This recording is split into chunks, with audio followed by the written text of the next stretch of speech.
This is a detailed demonstration of all the features which are available in NavRuleSim. NavRuleSim is a navigation rule simulator that is available free of charge under the Creative Commons license.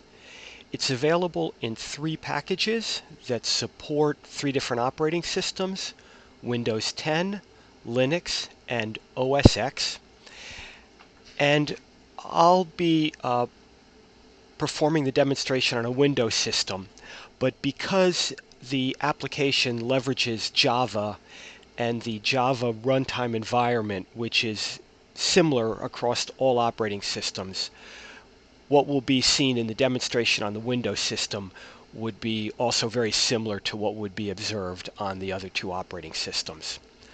The application comes in a compressed package, and if you expand that package, there'll be a folder that contains all of the code needed to run the application.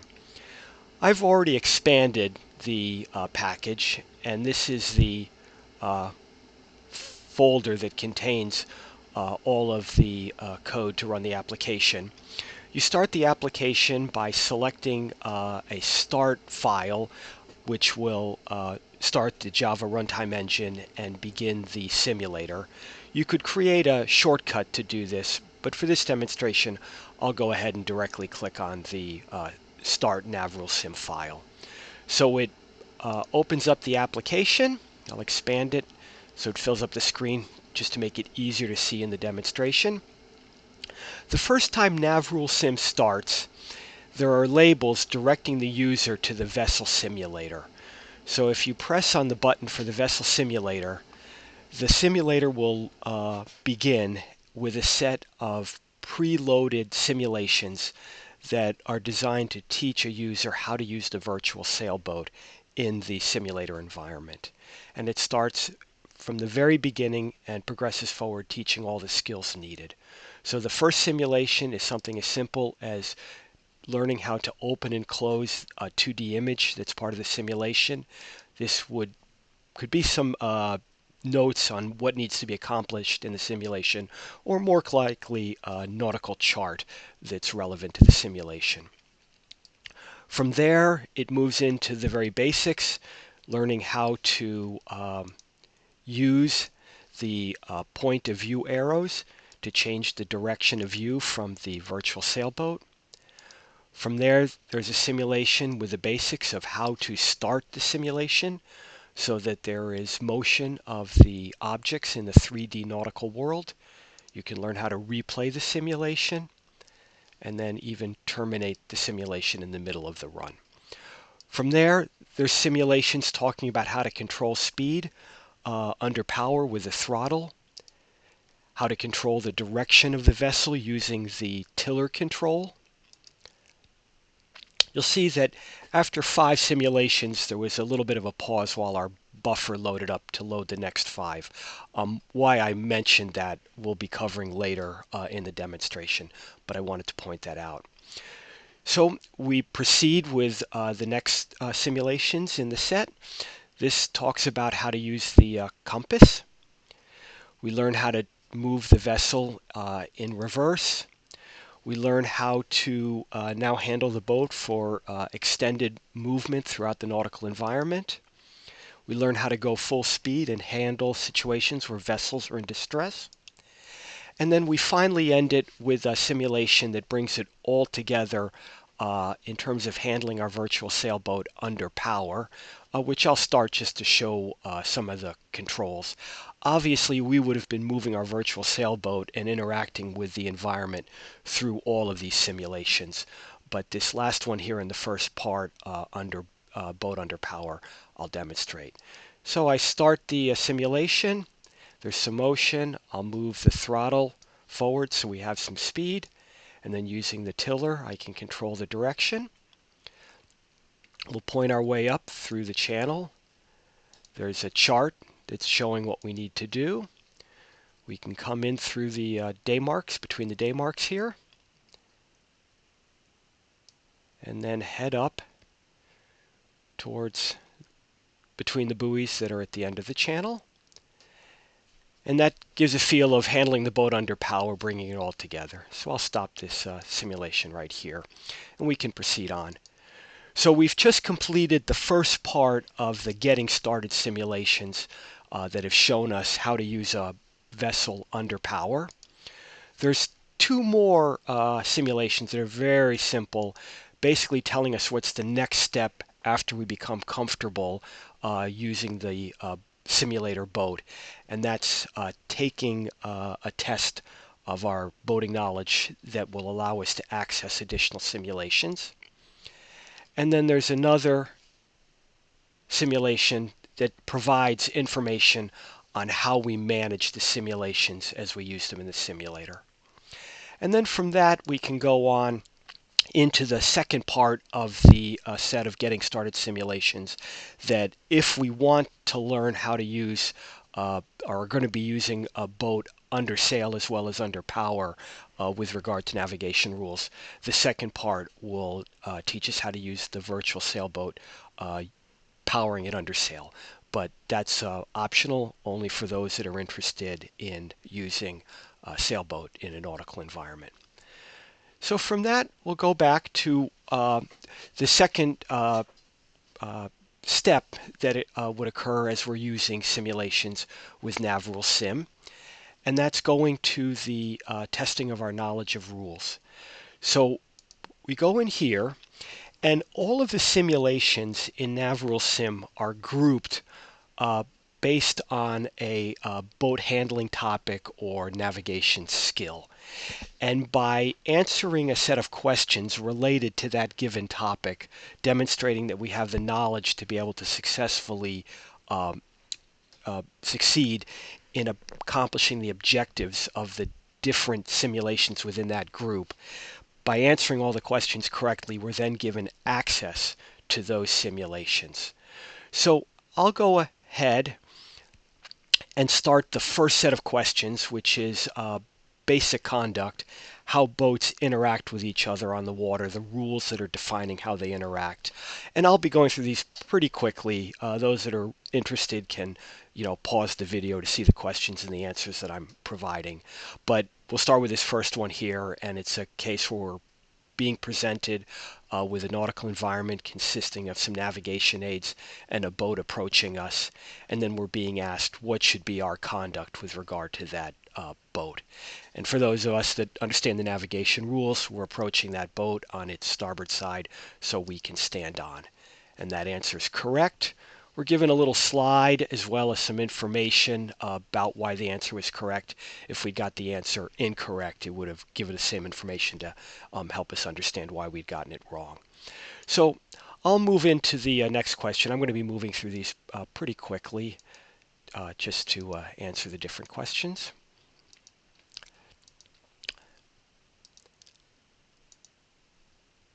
This is actually a good question here. I'll just stop briefly to pause on how there's animation in some of the questions, so that we're being asked a question that is being relevant to boat's interaction after some movement has occurred, demonstrating the situation here.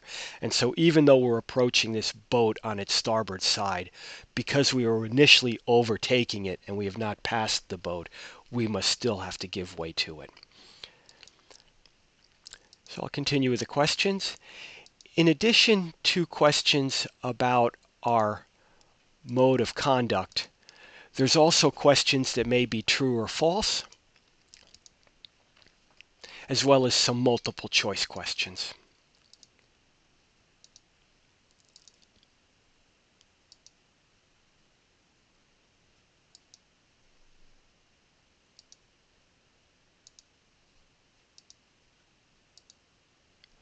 So I have answered all of the questions correctly, and I now have access to the simulations that are part of that basic conduct group.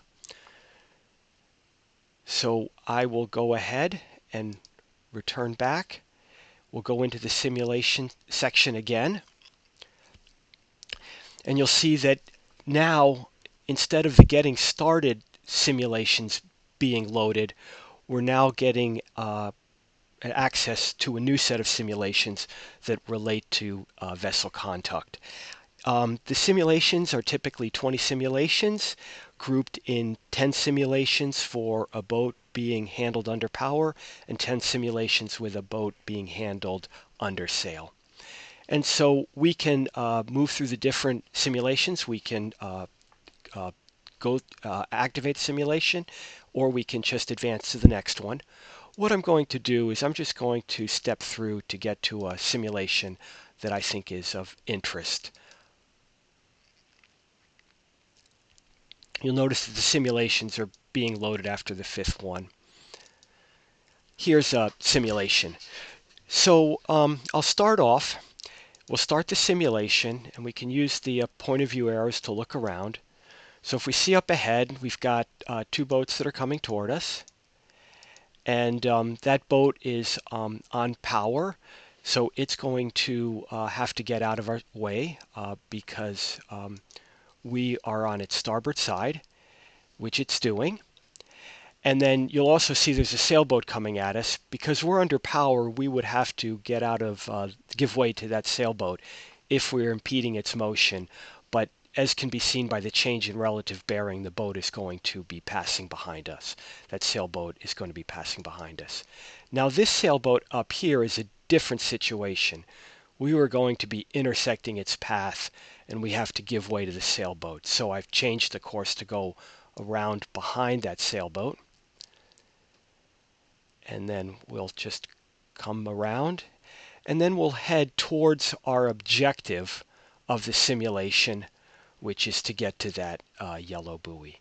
So we'll come up, approaching on that yellow buoy, and as we do so, we'll be told that we have successfully accomplished the objective of the simulation, which is being displayed in the message that will appear up on the right-hand side of our screen as we come up on the buoy. So there we are. We've come up on the buoy as required by the simulation, and we've been told that we've accomplished our objective. Now, I'm going to replay this simulation because I want to show one of the features or one of the thoughts that are put in place when laying out the simulations. So often with beginning or inexperienced boaters, rather than strictly following the navigation rules, they just have a general approach of, I will keep out of the way of every boat. And for the most part, that works. It's not the most inefficient way of traveling, but when you're in crowded water, that can cause problems because you'll be making changes in direction that aren't exactly conforming to the navigation rules, and therefore your motion would be unexpected and can create problems. So in the simulation, in addition to an objective, which is typically going to a given location within the 3D nautical environment, there is a time limit by which the objective needs to be met. And so you'll see I've come around behind those two boats that were originally approaching on our port side, and it wasn't necessary to get out of the way of those vessels. Now, I haven't broken any navigation rules, but what I've basically done is I've demonstrated that I'm not moving in the most efficient manner and following all the navigation rules.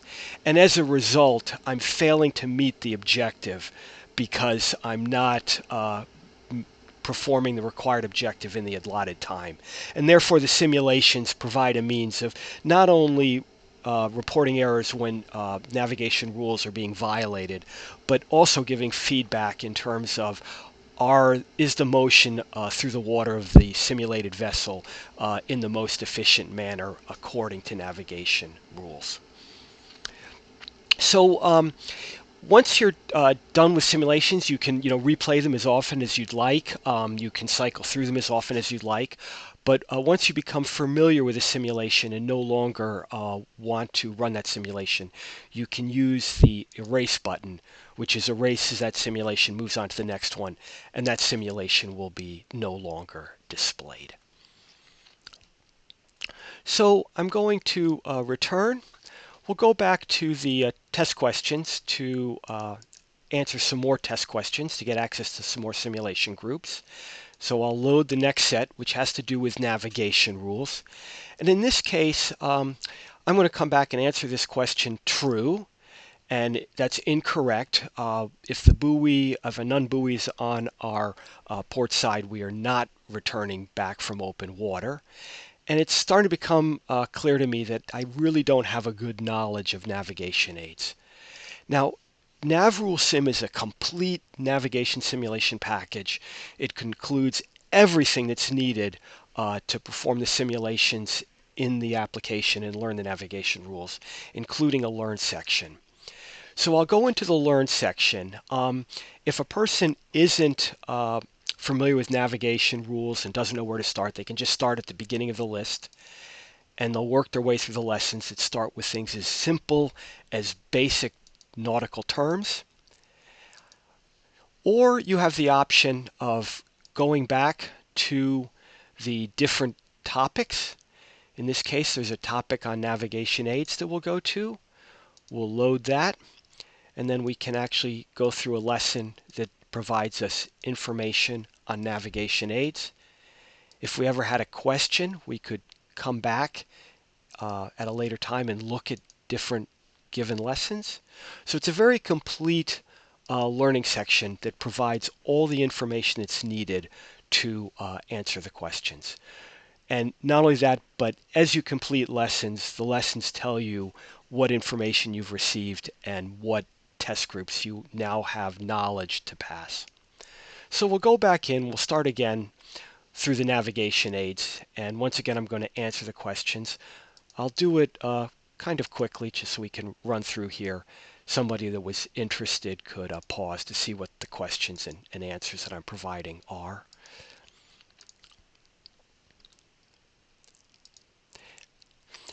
And as in the previous questions that we had answered on boat conduct, you'll have things about the direction of your boat should be taking, multiple choice, and true and false questions.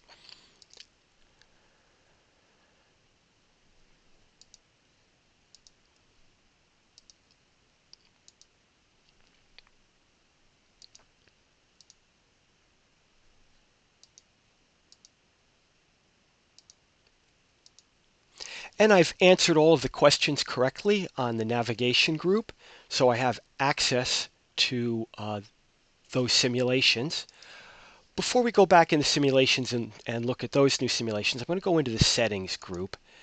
And you can see that based on our correctly answering questions in the two groups, we now have access to the basic conduct simulations and the navigation simulations. They would be provided to us in random order. I'm no longer interested in the basic conduct simulations, so I'm going to uncheck that box, and we'll only be seeing simulations with the navigation aids. And then I'm going to do another thing here. The application comes set with the performance setting set in the average. So in terms of better performance and use of system resources, which is basically memory, we're using an average setting. But on a system which has a lot of resource, a lot of memory, we can set for higher performance. We'll be using more resource. We'll get better performance. And as a result, you'll see that when we go through the simulations. So I'm going to return back to the main screen, go back into the vessel simulator. You'll notice it's taking a little bit more time to load up all the simulations, and that's because what's happened is that we have a bigger buffer that's storing the simulations. But as a result, we'll be able to move through them with less time being spent refreshing simulations. So the simulation that I'm interested in, that I'd like to show you, is 11. So we'll have to click through here. You'll notice that we just went through our 6th simulation and there was no reloading. That's because of the change that we made in the performance setting. And I'll click our way through it. It looks like 11. Here it is. So it's kind of down into the simulations, which I said before are randomly presented each time you enter into the simulator screen. So the simulations are set up to try to provide cases that would occur in the real world but are much better being experienced in a simulator where it's easy to recover rather than in the real world. And hopefully by learning from experience in the simulation, you'll avoid those problems in the real world. So in this case, we've been told that we need to follow our friend in the sailboat ahead of, in the powerboat ahead of us, out to a fishing spot. And so typically as a beginning sailor, we're probably a little nervous about, operating our boat, keeping up with the powerboat in front of us. And as a result, as we're looking at the powerboat, we're probably not paying all that much attention that we need to be about the navigation aids as we follow the powerboat. And we're going to make a mistake that occurs more often than the nautical world would like, which is the draft of that powerboat is a lot less than our sailboat. And as a result, it's able to leave the channel sooner than we are. And we have basically ended up grounding our boat in shallow water because we followed the powerboat and left the channel. Now, in the real world, that can be a very expensive mistake to recover from. But the beauty with a simulator is we're able to recover by simply hitting the replay button, and we can start the simulation again. And this time we're able to learn from our experience, and we'll definitely be remembering to stay in the channel. Experience is the best teacher, and experience is learning from mistakes. And the beauty of a simulator is you're able to learn from mistakes without a heavy cost of experiencing those mistakes. So in this case, the friend in the powerboat has left the channel early and is heading out because we're in a boat with draft and we need to stay in the channel as the simulator rules had told us. We'll come up here. What I'm going to also talk about is you've probably noticed that I've been changing the direction of the vessel under sail, and the sail has been automatically trimming for the change in direction. The default procedure for the application is to have automatic sail trim. So as I change direction, the sail is automatically trimming to optimize speed. What I can do is if I want to try to control speed by luffing my sail or trimming it, I can do that by simply pressing this orange-red button on the witch handle. So I've got my sail trimmed. I'll be coming up on the powerboat that's right here. And you can see that in addition to the controls that we have in the sailboat, we've also got instrumentation providing details about our boat speed, our compass direction, and then the wind, both its direction and apparent wind speed. So we've come up and accomplished our objective and hopefully learned from some of our experience. So what I'll do now is I'll return back, and I'm going back to the setting screens. And although the typical means of handling the simulations is accessing the simulations by answering the questions and then removing the simulations with the erase button in the simulator, you do have complete control over access to any of the simulations. So what I'm going to do here is I'll select a button that will allow me to enable all of the simulations. I'm going to go and select the simulations in the basic vessel lights, and then normally they're presented randomly, but I can create a detailed playlist about the simulations that I want to have presented. So what I'm going to do is right now we've got basically the simulations in our playlist are those from the getting started simulation that we saw at the beginning of the demonstration. I'll go back and I will erase all of those in the playlist. I'm going to go and refresh our selection menu, so we're now seeing the simulations that are available from our selected group, which is the basic power lights. So the simulation I think will be useful for us to look at is this simulation right here. So I'm going to select that and then load that into our playlist. So we've got a playlist of one simulation. I'm going to go up to the radio button and select playlist mode. And so I'm also going to finally go and unselect that automatic sail trim button as well. So now when we return back to the main menu and we enter into the vessel simulator, we load it very quickly. We see there's only one simulation. Our playlist had only one simulation, so there's no next button or anything. This one simulation has loaded up, and it's a simulation that is taking place at night. And in this simulation, we've set it up so that only the vessel lights are being displayed. We're getting no information about the display of the actual vessel, so we have to determine the direction and operation of the boats around us by simply looking at their lights.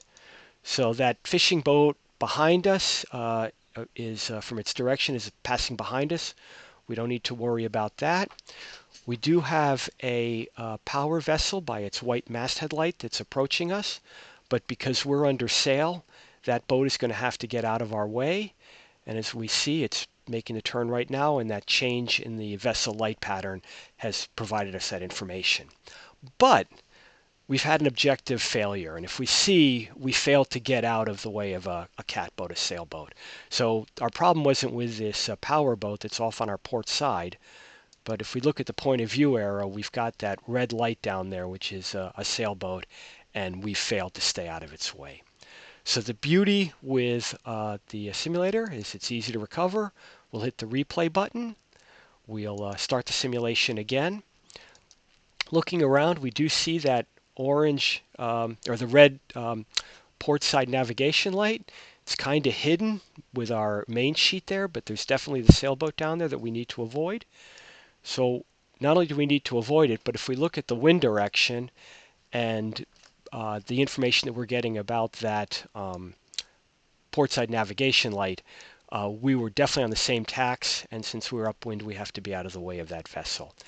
Now you'll notice that as I change direction, our sail is no longer automatically trimming. That's because I had deselected the automatic trim button, and as a result, it's necessary for me to trim the sail manually. So I'll let the main sheet out. And as I'm letting the main sheet out, we get to the point where we can see by our telltale that the sail is trimmed. We'll get up a little speed, and then we'll head up towards our ISO 10-second period light. That is our objective for this simulation. We'll trim the sail up again,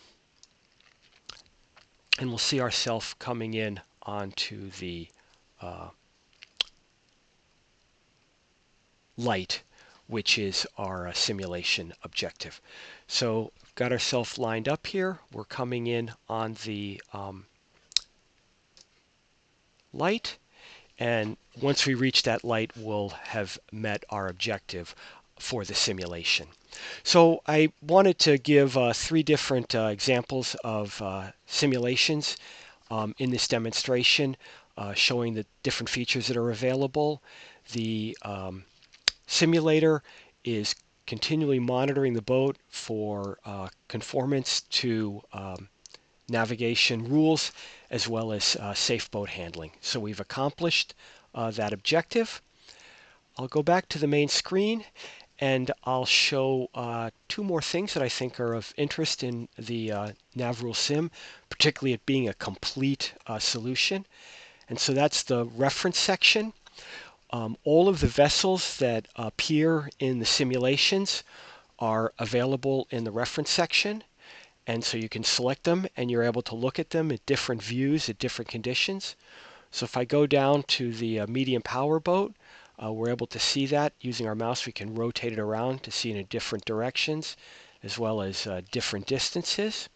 And then we can select how it looks under different modes of motion as well as operation. So it's at anchor right now, and if it's diving, we'd see those dive flags.